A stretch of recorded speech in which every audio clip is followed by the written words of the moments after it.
All right, welcome to episode 3 of The Dreamers. We're back here, and we're here to amplify your voices and provide new content for you guys. I'm Munir Rahman. And I'm Asfan Musa, and we're your co-hosts of The Dreamers. So we have Dr. Denise De La Cruz, is a Director of Education in Radiation Oncology at MD Anderson Cancer Center, where she leads strategic initiatives in clinical education, faculty development, research training, and continuing medical education for the division. She's an expert in designing and improving programs that shape the next generation of physicians and medical scientists. Her research interest spans qualitative methods, ethnography, phenomenology, and adult learning, each grounded in a deep commitment to reshaping medical education for the better. She also serves on the executive committee of the Associate Radiation Oncology Program Administration, AROPA, supporting administration professionals across radiation oncology, medical physics, and DMP MMP programs. So Dr. De La Cruz, welcome to The Dreamers. Thank you so much for having me. It's a pleasure. It's an honor to be with you. And just a little disclaimer, everything that I share today are of my own opinion and represents my observations and experience and not my employer's sentiments. All right, perfect. Wonderful. All right, so we're going to start with this first segment. We want to kind of talk about your educational journey. You earned your bachelor's degree in marketing and management at University of Houston. Go Cougs. And you also then pursued a master's in education and then a doctorate in education and ethical leadership. Yes. How would these programs, you would say, like, shape your career path and passion for academic leadership? I think I would have to go back to growing up in a small town. Both of my parents were entrepreneurs. They had their own business. And way back then when I was, 12, 13, 14, through high school, I thought that I was going to have my own business. Mm-hmm. And I learned the business acumen required for relationships, to build relationships and to build connections.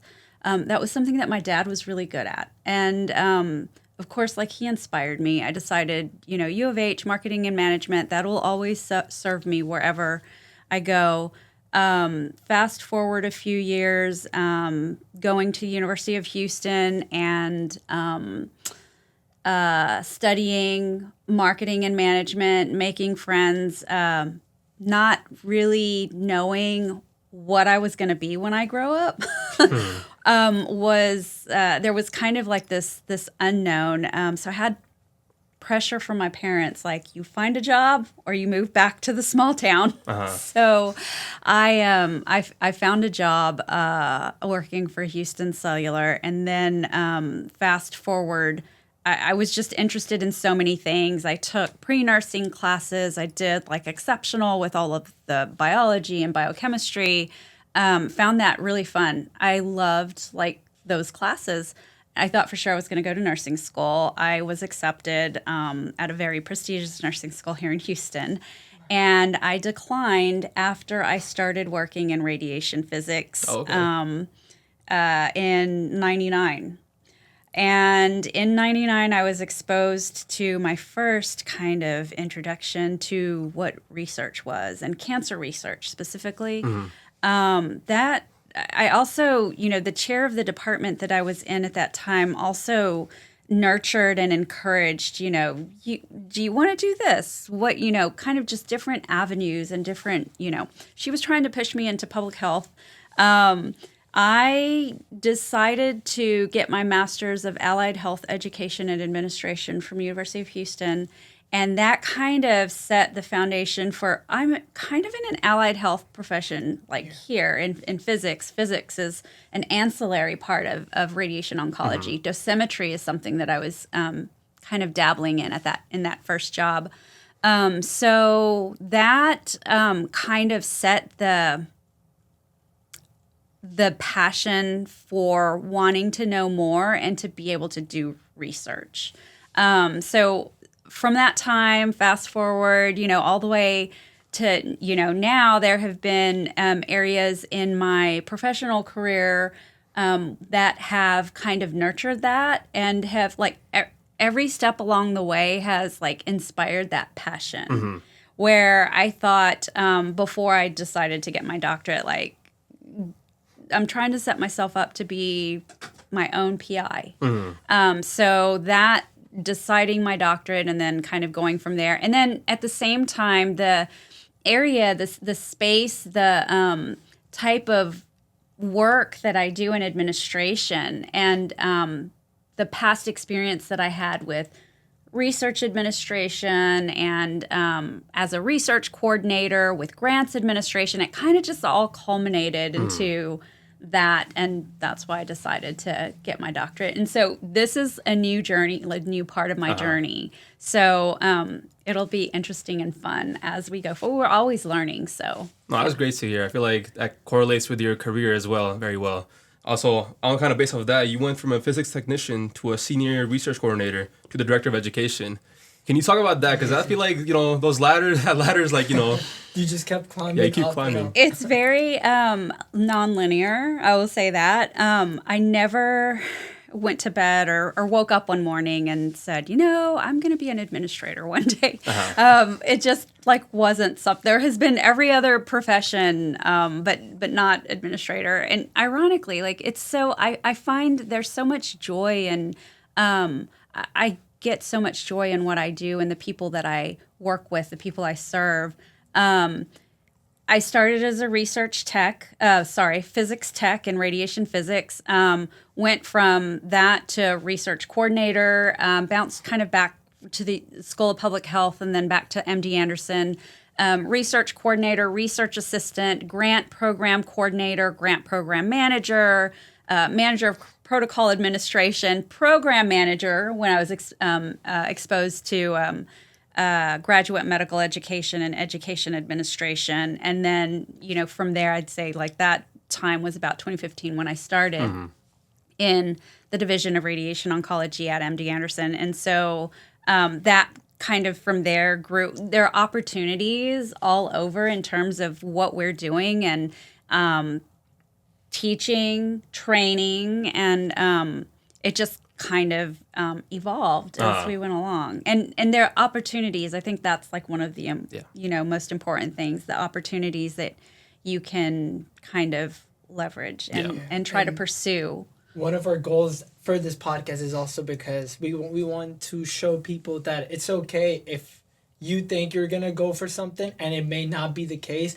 You could find 10 more things in front of you. So you just have to start and then you'll figure it out as you go on. It may not be what you expected, but it will all work out. So it's okay. You just got to give it a shot. If it's for you, you're going to love it. You're going to stick with it. If not, then you move on to another thing. We will talk about that. Yes. Yeah, exactly. Opportunities, I feel like, is everywhere. You just got to look for them, right? Yes. And moving on from the next segment, we can go ahead. Wonderful. So you currently work at MD Anderson in the Radiation Oncology department. Most of our followers right now may not know what radiation oncology is. It's not one of the most famous fields of medicine that people like to go into. Right. So would you like to talk more about it? What can people know about radiation oncology? For sure. Radiation oncology is a small specialty. What makes it really unique is that it's not its own standalone. Radiation oncology is the specialty where the radiation oncologist will treat patients with cancer, sometimes benign disease as well, with high energy particles, and these high energy particles are delivered by linear accelerators, or as we in short call them, LINACs.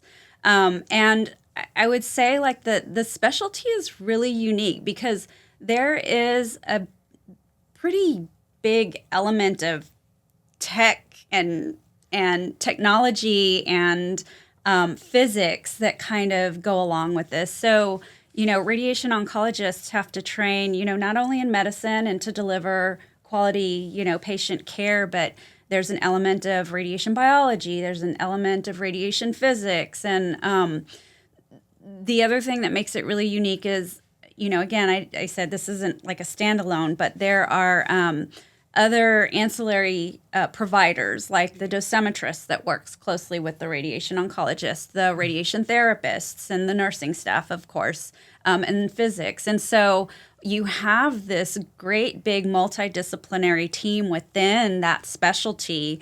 But even so, the radiation oncologist works with the medical oncologist to, treat the patients with cancer. So it's very unique, and it's very technical driven research. Any technology driven field is going to be driven by research, and so there's some weight on that. Wonderful. Great response. And you being able to work with so many great professionals within the radiation oncology department and working at an institution with groundbreaking research going on related to cancer, what would you say the future of cancer research is looking like with the AI advancements now ongoing? How would you say would that be able to affect your department in general, or would that make radiation oncology like a little, I would say, how would AI impact it? Right. So AI is a big thing right now, and it's very sexy. It's something that everybody wants to, look into, right, and be a part of. I would say that, I'm not clinical, so I don't know exactly like how we're implementing that in like the patient care. But I mean, I know for sure, as an administrator, like we're looking at AI to help with databases and, stuff like that.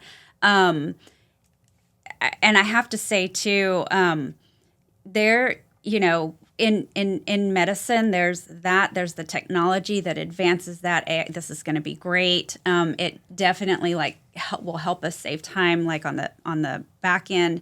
But there's also that human part that AI will never be able to accomplish. Right. And so I think that, that I guess this is all to say, like there's balance in that. But in some fields, there will be plenty of like opportunity.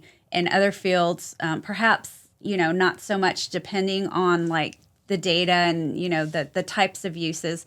Again, in the clinic, I'm not exactly sure. I can just say, like, for the data part and research, administration, what we're envisioning will totally help with. I feel like it's a very nice tool.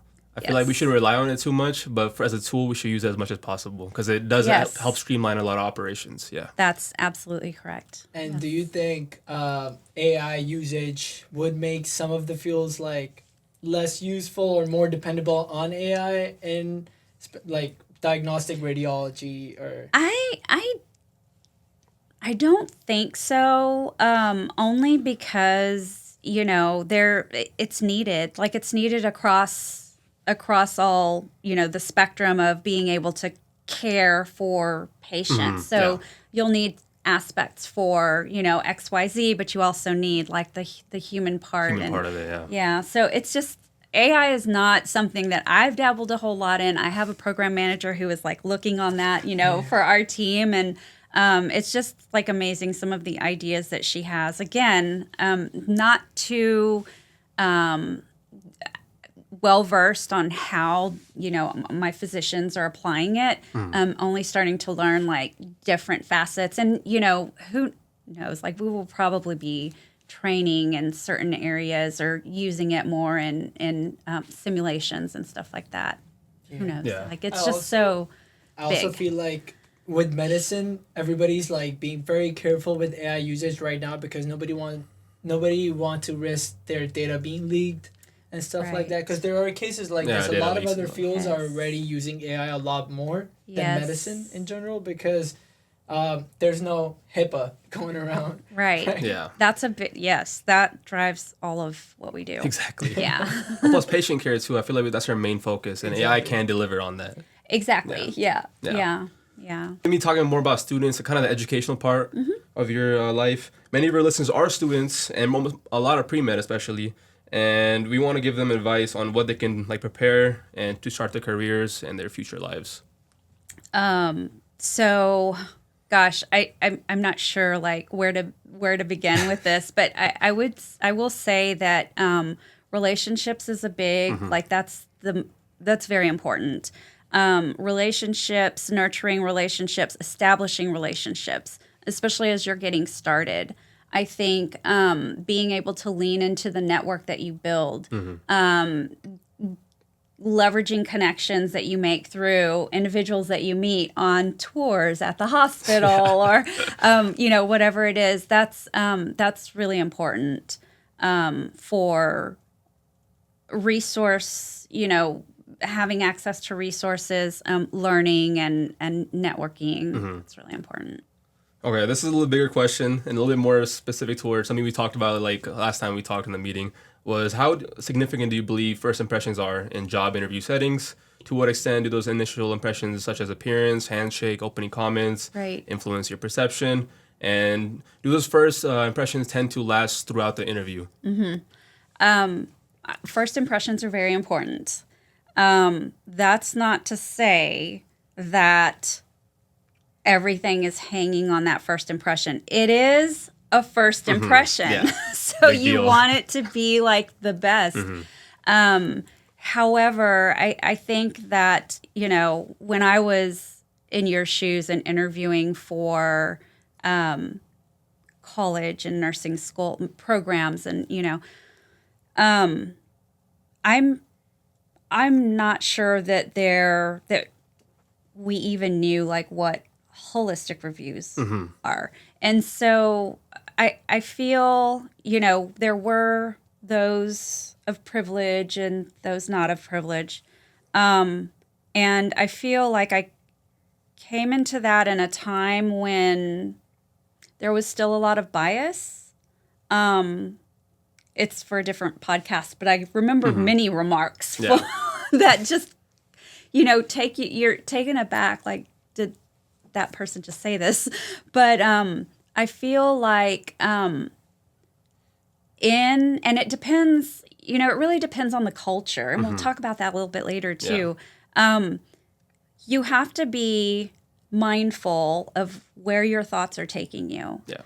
When I'm interacting with individuals, when we receive medical students for interviews during recruitment season, I would say that, yes, first impressions are important, but what's more important is authenticity, transparency, how comfortable you come across, how confident, and I think that being able to kind of step outside of our biases and kind of appreciate the other things are really important. And I feel like we do a pretty good job of that in my department because it's something that we've talked about. It's something that we've studied, so to speak, to ensure like a level playing field.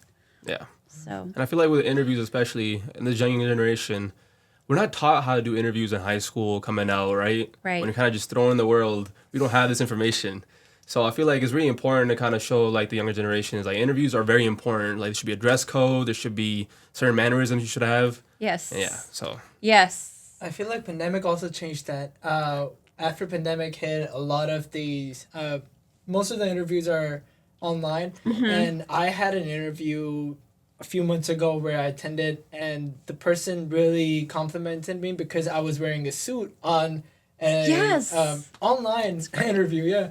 And the guy was like, wow, I've never seen this type of interview in a long time since like the pandemic hit. Right. So I wanna appreciate you for coming to the interview with the suit on. They really loved it because nobody does that anymore, especially like being online. People just put on a regular shirt, a polo, and they show up to the interview, and it's so important. Yeah, it's so important to portray your best. Yeah. And psychologically, there's something behind that too. Like, I was like, should I wear my cargo pants and a t-shirt? I'm comfortable in that. I'm in my element there. But, dressing up and putting on, your best face and your hair and your nails are all manicured, like showing up your best tells me that you care about how I perceive you. How I perceive you is my reality. Yeah. And that's important. A lot of people don't think about it. I've had so many students across my, all my years of having done this, and it's like shorts and flip-flops for orientation. And I'm just kind of scratching my head like, okay, but you can't go to clinic like that. Like, exactly. And part of our like onboarding and orientation is that reminder, because I feel like sometimes that's missed. Yeah. Like we just, like, that's not how, I was raised like going to church, you dress up, dress to the nines. And then I went to college and I would go in my pajamas, like, and that was acceptable. Yeah. But you're presenting yourself, your best self, for something very important. Agreed. So I think that I would have appreciated that too. We definitely do when we see it So on I just Zoom. shorts on there, but like just shorts on the bottom. So that saying goes, you gotta dress to impress. So. Yes. Dr. De La Cruz, I want to congratulate you because we recently found out that you were honored with MD Anderson's Clinical Education Outstanding Program Administrative Award. Thank Wonderful. you. And I read your you. post on LinkedIn, and you were basically crediting your work family, saying how supportive they were, how much their support meant to you. So would you like to tell us about like what that feeling was like with someone who didn't even know you were going to end up doing what you're doing today and being able to win that award, which is absolutely amazing. So would you like to tell us Thank how you you so felt? much. Yes. My work family, they are amazing. And I just wish like everyone had the type of work family. Like it just makes life for beautiful. You have your family at home, you're at home, but you're at work mostly, whether it's remote and you have to deal with people and learn personalities and adapt to personalities. And it's so important to have this relationship that is supportive. Mm-hmm. Yeah. And I feel like in my role, I'm very supported. And I was not expecting this. And I just have to say that, they're the best. And I think that support that support is just so important. There's this, we don't say it, like we need to kind of normalize saying it. Like, I love you.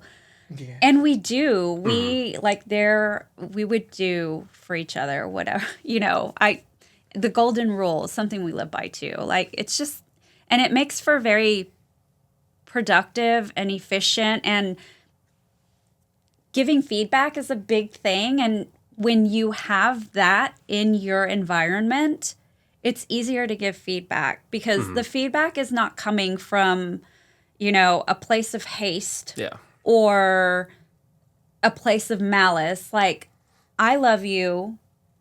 We're in this together. We have this goal. How do we make that better? Here's what I would do. Here's what I would share with you. Mm-hmm. And that makes a world of difference, like when it comes to burnout, when it comes to the joy of work. Yeah. Again, like I never thought I was going to be an administrator when I grew up. That just wasn't one of the things on my list. And I love what I do because of my work family. Yeah, shout out to my work family. Yes, yes. So there's a saying in my religion. I'm not sure how religious you are, but they're just saying like you have a plan and then God has a plan, and His plan is always better. So so sometimes you just don't know what you're gonna end up doing, and it works out. So that being said, this showed how important it is to have like a very supportive team in a professional setting, which you don't see a lot nowadays. I'm not sure, like a lot of teams, they don't have that type of connection. Mm-hmm. Yeah. There's no chemistry like that. So the chemistry. Chemistry. Yeah. Yes. So what would you like to say about that? Like what keeps you going? I know you talked briefly about how your work team supports you and it motivates you to do better. What would be an advice from you for future students watching or future professionals watching this podcast right now? I share with my mentees and my coordinators, my staff, like, you have to be driven by your heart, not only driven by your heart, right? Because some people can have evil hearts, and you don't want to say you should be driven by your heart. Driven by that love of like serving others and what brings you joy, because then everything else kind of comes to fruition from that. Mm-hmm. And if you don't have that, it just, makes it work. It's just work. Yeah. It's not something to look forward to. Something fun, something that you love, something you're passionate about. So being able to bring in that passion is driven from that desire, that love that you have in your heart for not only what you do, but the people that you work with, the people you serve, your team, and so on. Beautiful. Yeah. And so we all have those defining moments where we know our whys, like why we still do it, what's the goal, or what's keeping you going and what you're doing right now. Do you have a specific why you do it now? Why you try to help the future generation out? That's a great question. I came into education administration in a different role. I was hired to write grants and oversee research projects. And one afternoon, the department administrator called me into the office, and she gave me 4 manila folders with 4 CVs and said, "These people are fellows, and we need them to start in 2 months." And I had no idea, like, what does this mean? Like, how do I handle this? Yeah. And the only advice she gave me was, we have an office of graduate medical education. I would suggest that you reach out to them. And there's a person, like an administrator in the division, who oversees like the big medical oncology program. So connect with that person. I'll connect you with that person. So she did. And then from there, it just kind of blossomed. But I was like, what is this? What do I do with this? And 2 months, like now I know, like it takes a year to get someone there. Yeah. So how long that took, which was about like 7 or 8 months, like was totally like rock on, Denise. You did a great job, even though I didn't hear that. But it was pretty. I think that going back to your question, like that. Helping pave that pathway for the young doctors. And then on like a mentoring note, like for my own coordinators, my team, other administrators that I mentor, it's really important to lift them up and pave the way, help them pave the way, and establish connections and relationships, because that's what it all depends on, those relationships that we have. All right, so we wanted to ask you a couple of questions. And the first one is, we want to end today with a little self-reflection, which you kind of did. And if you had to describe your journey in 3 impactful words, what would they be? Driven by love. Everything you do, if it's from the heart with love, it is going to be good. Whether it's establishing a relationship, whether it's trying to figure out a problem, working with others, of course, I would say it's driven by love. That's kind of, yeah. Yeah. And another question that we had to end it off before is, what's one thing that no school, no class, no training ever prepared you for, you had to learn the hard way on the journey? I'd say, luckily, I learned this as a worker for my family and the family's business. But those relationships and those building connections, that was never taught in any of my business classes. Yeah. Like, and it's so important. They don't teach you this in school. They don't teach you this in school. And having the, what do you call it? Being able to like take the initiative, and for an introvert, it's really hard. when I was in your shoes in college, I was not the one to go to my professors. I probably could have made exceptional grades. My grades were okay.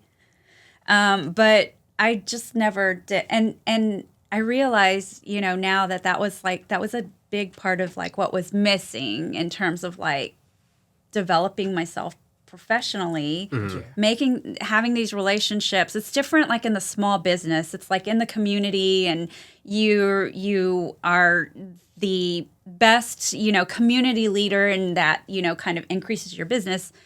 In this space, in school and in profession, you need that buy-in. Those stakeholders in whatever area, are so important, whether it's whether you're trying to pitch an idea or engage in an opportunity. It's so important. And that's where, I was so lucky to have this with the different opportunities that have arisen. So that's great to hear. And I think this has honestly been a great podcast so far. And again, Dr. De La Cruz, I want to thank you so much for your time and just dedication. I feel like this podcast is probably like the most genuine one we've had. So I really love that. And I want to thank you for your hard work and your dedication in the industry, because I feel like you're paving the path for a lot of people. Yeah. Thank you so much for having me. Of course. A lot of our viewers are going to be very inspired by your answers. I am already inspired by your answers. Thank you for that. And so we can continue the conversation in the chat after the podcast. Yes. Like any questions, resources, books about XYZ, like put it there. And before we let you go, where can people keep up with the work you're doing or your department is doing? Is there like a specific website that people can go, or would you like to give your email address to the viewers? Right. So I'm on LinkedIn, and you can find me on LinkedIn. It's Denise De La Cruz. And our website, the MD Anderson Radiation Oncology website, has information about the different types of education and training that we have in physics, medical residency, clinical fellowship, and research training. So.